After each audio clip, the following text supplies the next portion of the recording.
Assalamualaikum warahmatullahi wabarakatuh.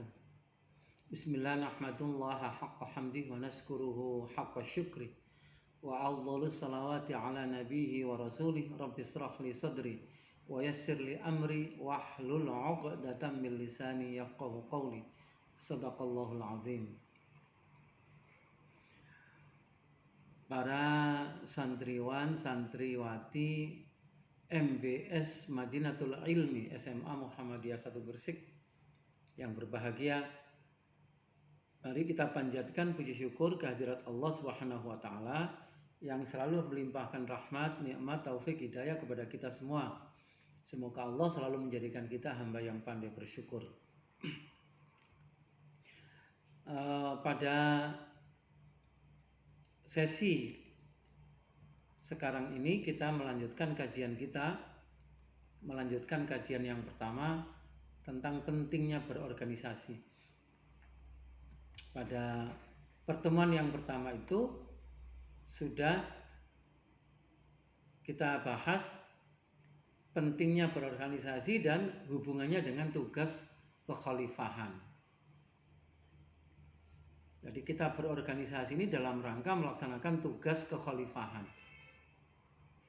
Tugas kekhalifahan itu kemarin sudah kita bahas di dalam sesi yang pertama. Kita rujuk pada surat Al-Baqarah ayat 30, yaitu wa il qala rabbuka lil malaikati inni ja'ilun fil ardi khalifah qalu ataj'alu fiha may yufsidu fiha wa yafsiku dima wa nahnu nusabbihu bihamdika wa nuqaddisu lak qala inni a'lamu ma la ta'lamun. Shadaqallahul azim.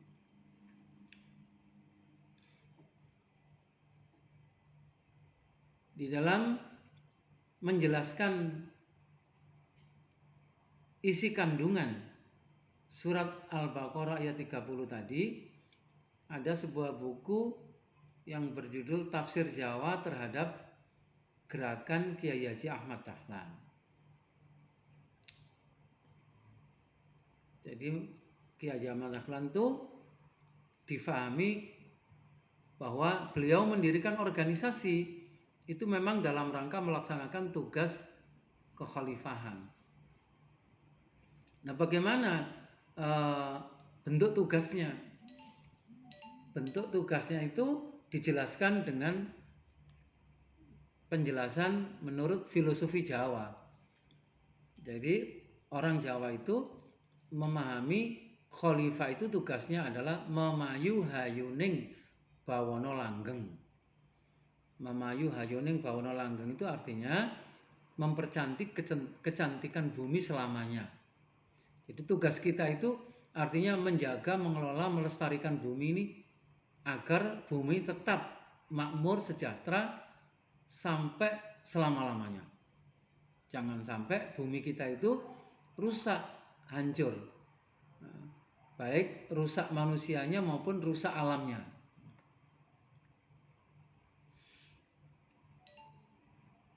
Yang dimaksud dengan bawono itu artinya bumi, bawono.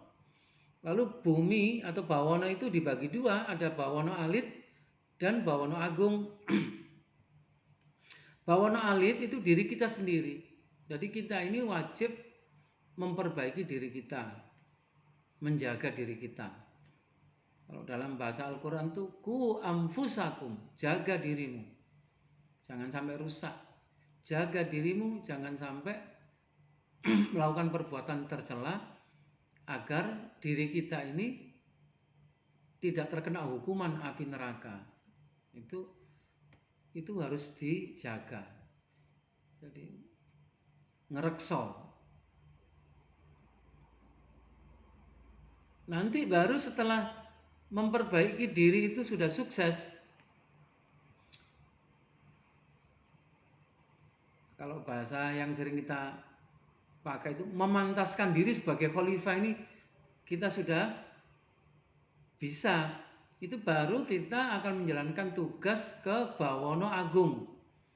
Bawono agung itu adalah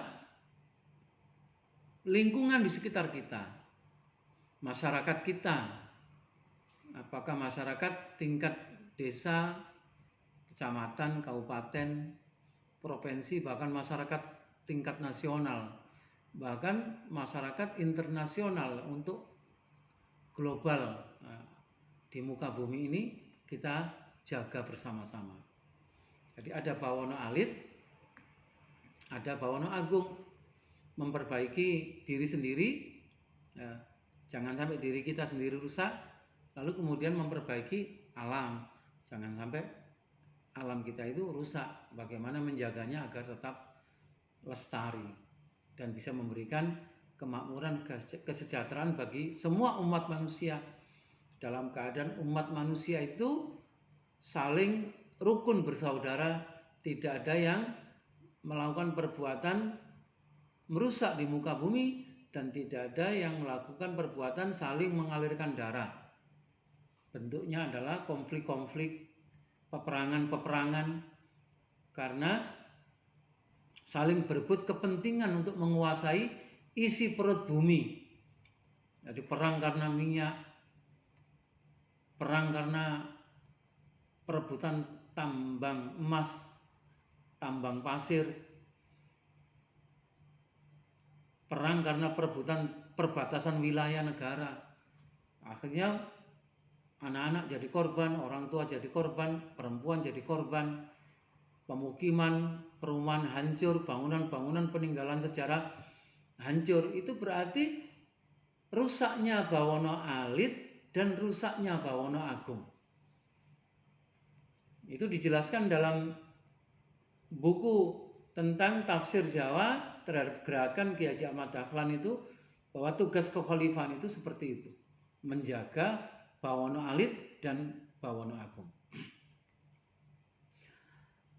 Allah mempertegas tugas kekhalifahan itu di dalam surat Hud ayat 61, yaitu a'udzubillahi minasyaitonirrajim wa ila samud akhahum salihah qala ya qaumi ibudullaha ma lakum min ilahin ghairuh huwa ansha'akum minal ardi wasta'marakum fiha. Al-ayat.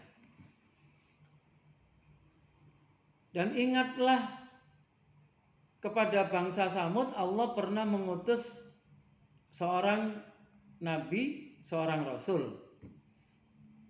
Allah ambil seorang nabi ini dari bangsa Samud itu sendiri. Bukan orang asing yang dikirim ke bangsa Samud, tapi adalah saudara bangsa Samud itu sendiri. Namanya Soleh. Maka Soleh menyampaikan pesan Allah kepada kaumnya. Ya qaumi abudullah. Wahai kaumku, beribadalah kepada Allah. Malakum min ilahin ghairu. Tidak ada Tuhan yang lain bagimu selain hanya Allah saja yang wajib engkau sembah, kau taati, yang harus engkau tinggalkan larangan-larangannya. Lalu para kaumnya Nabi Soleh bertanya kepada Nabi Soleh, wahai Nabi Soleh, jika kami ini hidup diperintah untuk beribadah, lalu tugas ibadah kami ini apa yang harus kami kerjakan? Nabi Soleh menjawab, huwa ansha'akum minal ardi. Kamu itu harus beribadah kepada Allah. Dialah yang menciptakan kamu dari tidak ada menjadi ada. Itu kamu diciptakan dari bumi. Setelah kamu diciptakan dari bumi dan hidup di muka bumi, Allah berfirman, wasta'marakum fiha, kata Nabi Soleh. Allah meminta kepada kamu agar memakmurkan bumi itu. Jadi kita semua ya, oleh Nabi Soleh tadi disebut sebagai pemakmur bumi. Tugas utama kita hidup di muka bumi yang menjadi pemakmur bumi. Pemakmur bumi yang diucapkan oleh Nabi Soleh itu sama dengan khalifah yang disebut Allah dalam surat Al-Baqarah ayat 30 itu. Karena itu kita didik anak-anak kita itu dalam rangka memakmurkan bumi ini, harus kita selalu bimbing agar tidak melakukan perbuatan-perbuatan yang bisa menimbulkan kerusakan. Misalnya membuang sampah sembarangan. Di tengah jalan, jalanan penuh sampah. Naik ke gunung, gunung juga penuh sampah.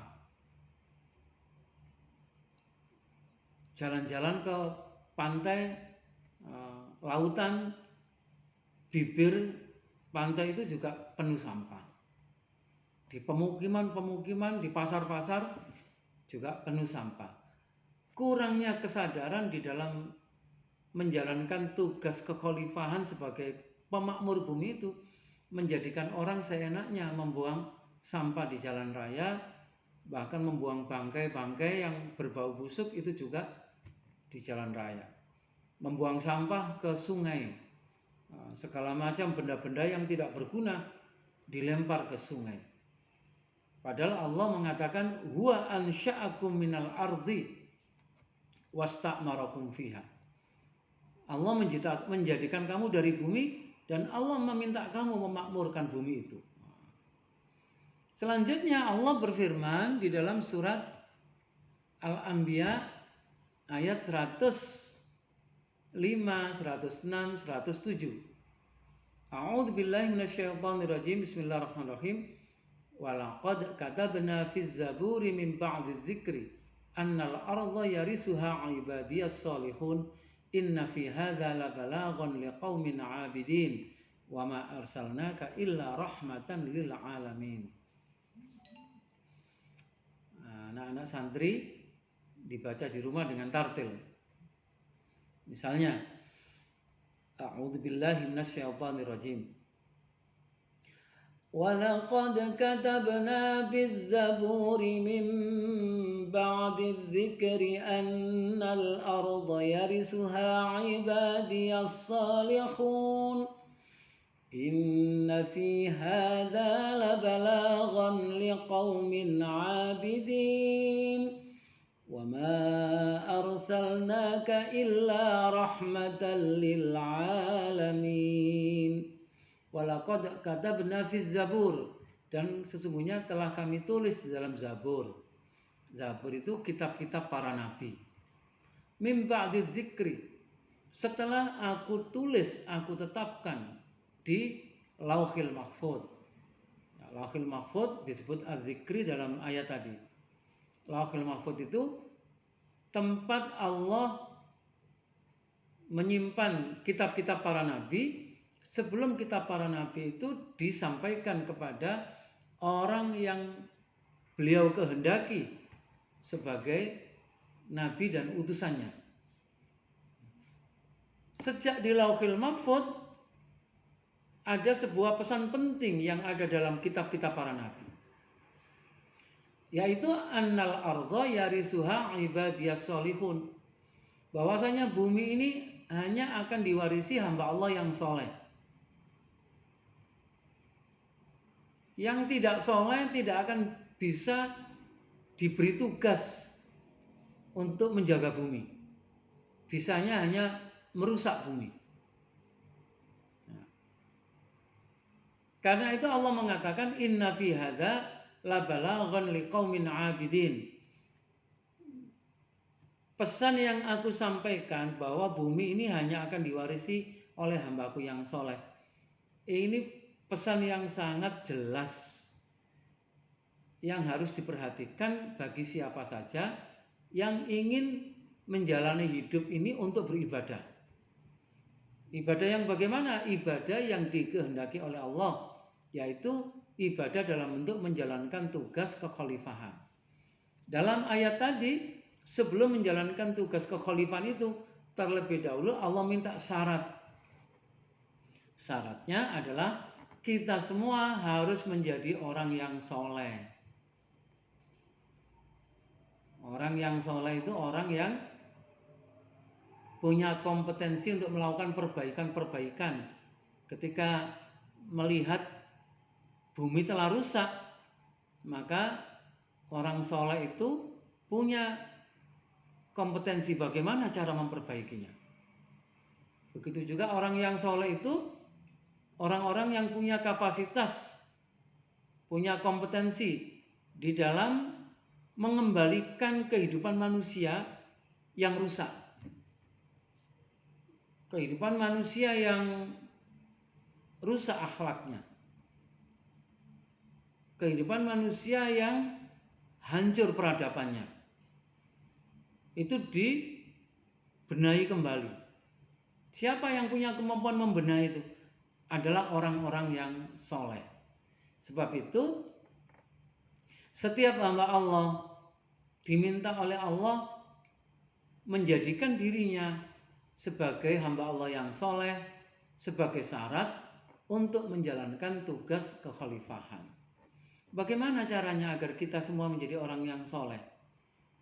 Ada yang menjelaskan antara iman dan soleh itu adalah satu kesatuan. Berarti orang yang beriman itulah orang yang soleh, yang tidak beriman itu bukan orang yang soleh. Tapi ada yang menjelaskan antara iman dan kesolehan itu terpisah. Orang yang beriman belum tentu menjadi orang yang soleh. Jadi ada orang yang sudah iman kepada Allah, beriman kepada malaikat, beriman kepada kitab, beriman kepada para nabi, para rasul, beriman kepada qada dan qadar, dan beriman kepada hari akhir. Tapi ternyata dia tidak mampu memperbaiki keadaan bumi yang telah rusak. Dia juga tidak mampu mengembalikan sistem kehidupan manusia yang sudah hancur peradabannya. Nah, itu menandakan dia sudah beriman tapi belum memenuhi syarat menjadi hamba Allah yang soleh. Karena itu punya iman itu diperintahkan oleh Allah, lalu juga harus punya kesolehan. Apa saja agar kita itu bisa menjadi orang yang soleh? Di samping kita itu punya modal iman, yang kedua orang yang soleh itu adalah orang yang punya modal kekuatan fisik. Jadi fisiknya itu bukan sakit-sakitan. Fisiknya itu fisik yang sehat. Menjadi khalifah, menjadi pemimpin, menjalankan tugas yang berat dari Allah itu butuh fisik yang kuat. Karena itu Al-Quran mengatur kepada kita, pola makan kita harus sehat, pola hidup kita harus sehat. Nah, harus dijaga agar akal otak yang diberikan oleh Allah jangan sampai rusak. Dilarang minuman keras, dilarang minum khamr, nah, dilarang makan-makan yang haram, menggunakan waktu dengan baik. Itu supaya kita ini soleh secara fisik, ya. Walaupun beriman, tapi kalau fisiknya itu lemah, dia tidak akan mampu menjalankan tugas yang berat, yaitu tugas kekhalifahan ini. Jadi soleh yang pertama itu syaratnya adalah punya kekuatan fisik yang sehat. Yang kedua adalah punya kekuatan ilmu pengetahuan. Karena itu agama kita mewajibkan setiap orang Islam, ya, thalabul ilmi faridhatun ala kulli muslim. Faridhah itu bukan fardun. Kalau fardun itu wajib, faridhah itu sangat-sangat diwajibkan. Sebab penguasaan ilmu pengetahuan itu adalah syarat kesolehan yang diminta oleh Allah sebelum melaksanakan tugas kekhalifahan. Jadi anak-anak santri mondok di MBS Madinatul Ilmi ini dalam rangka faridhatun ala kulli muslim, thalabul ilmi yang faridhah itu. Agar kita betul-betul belajar kompeten dengan keilmuan yang kita pelajari. Jangan sampai belajar hanya dapat gelarnya gelar sarjana agama, tapi tidak kompeten dalam hal ilmu agama. Gelarnya gelar sarjana ekonomi, tapi tidak kompeten dalam bidang ekonomi. Gelarnya gelar politik, tapi tidak kompeten dalam urusan politik. Gelarnya juga sarjana hukum, tapi tidak kompeten dalam bidang hukum. Itu bukan termasuk orang yang soleh. walaupun punya gelar-gelar yang tinggi tapi tidak punya kompetensi dalam keilmuan yang dia pelajari. Itu tidak memenuhi syarat kesolehan.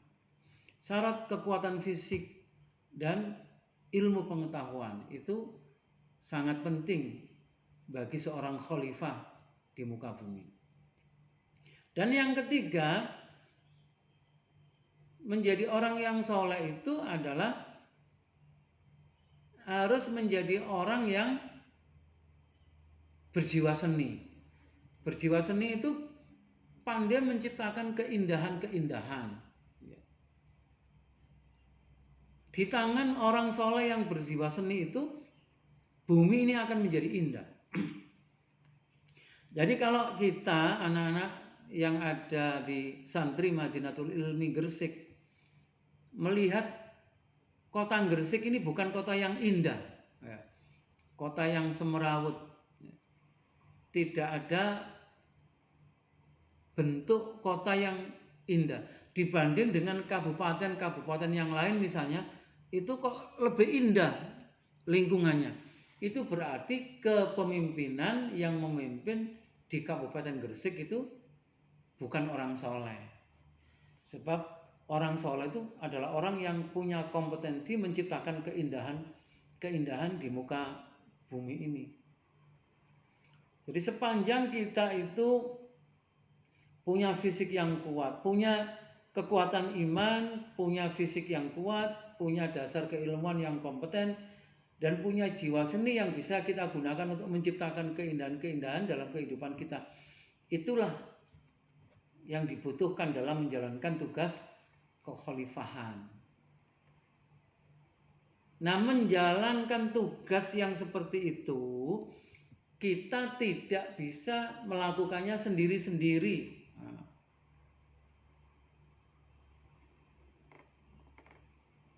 Wa ma arsalnaka illa rahmatan lil alamin. Jadi, orang soleh ini kemana-mana dengan kesolehannya itu harus menjadi rahmat bagi seluruh alam semesta.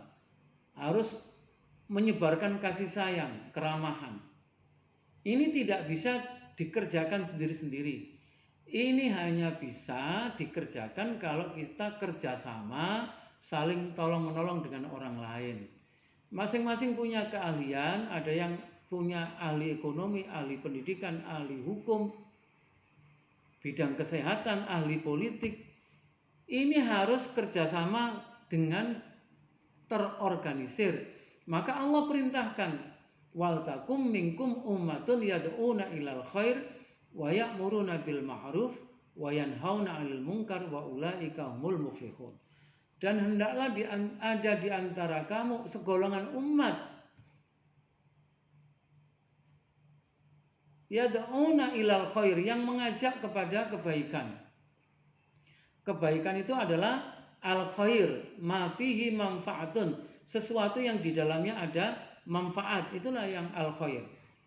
Jadi kita menjadi manusia yang kata Rasulullah itu, setiap orang dengan kesolehannya tadi itu menjadi orang yang paling baik, yaitu khairukum khairun nas anfa'uhum linnas, yang bisa bermanfaat bagi orang yang lain. Nah, itu kita gerakkan diri kita dan orang lain itu untuk bersama-sama di dalam wadah yang namanya organisasi. Jadi wal takum minkum ummatun yad'una ilal khair, kita diminta oleh Allah menjadi umat yang terorganisir untuk mengajak kebaikan, untuk memerintahkan yang ma'ruf, untuk mencegah kemungkaran. Wa ulaika humul muflihun, mereka itulah yang hidupnya sukses. Suksesnya, keberhasilannya itu adalah kita urut.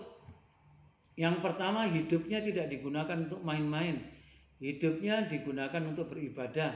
Ibadah yang dikerjakan sesuai dengan ibadah yang dikehendaki Allah, yaitu melaksanakan tugas kekhalifahan. Sebelum melaksanakan tugas kekhalifahan, masing-masing menjadikan dirinya menjadi hamba Allah yang soleh. Dan orang-orang yang soleh itu bekerja sama, yang terorganisir rapi menjadi satu umat. Lalu kemudian mengajak bersama-sama kepada kebaikan, memerintahkan yang ma'ruf, mencegah yang mungkar. Itulah nanti kehidupan kita akan menjadi sukses dunia dan akhirat. Jadi Kiai Haji Ahmad Dahlan mendirikan organisasi Muhammadiyah dengan pandangan hidup yang seperti itu. Oleh karena itu, kalau kita ingin melanjutkan bagaimana supaya hidup dengan pemahaman seperti Kiai Haji Ahmad Dahlan, mari kita terapkan apa yang dijelaskan oleh Allah, yang difahami oleh Kiai Haji Ahmad Dahlan dalam surat Al-Mu'minun 115-16, surat Az-Zariyat 51, surat Al-Baqarah 30, surat Hud 61, surat Al-Anbiya 105, 106, 107, dan surat Al-Imran 104. Mudah-mudahan bermanfaat apa yang telah disampaikan oleh Ustadz pada pertemuan sesi kedua ini. Dan jika ada hal yang masih kurang difahami, kita diskusikan di kesempatan yang lain apabila kita saling bertatap muka atau bisa melalui media sosial yang sudah kita siapkan. Nun wal qalami wa ma yasturun. Wassalamualaikum warahmatullahi wabarakatuh.